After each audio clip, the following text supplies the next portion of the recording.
So as you previously saw in the last sections, we already set up our database, but now we need to connect our database with our app. And we do this through the PG library in the Express server. And this PG library is what will essentially allow us to communicate with the database we already set up in localhost. So let's first begin by creating a db.js file in the main directory.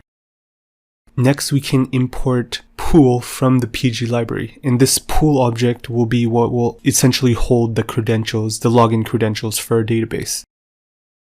So after that, we can create another const called pool with the lowercase p, and then set it to a new pool object. Then inside the parentheses, we initialize curly brackets, and in these curly brackets, we will store the credentials in a key value pair. So the first key will be user, and it will be a string of Postgres or whatever the name of the user you set when you are setting up psql. Next, we have host, which will just be localhost. And when we set up the database in AWS, we will see how to do different endpoints that are not localhost as well. And after that, we have database, and this is referring to the name of the database. And remember, it was MyDB that we set as a name. And again, just substitute whatever name you set for your database. And then we have the password, which I will leave blank for obvious reasons, but just go ahead and substitute in whatever password you set. And finally, we have port. And this will be 5432. This is the default port of psql, and notice it's not a string unlike all the other properties. So just make sure that you're not setting the port as a string, just leave it as an integer. And finally, we can just export module at the bottom.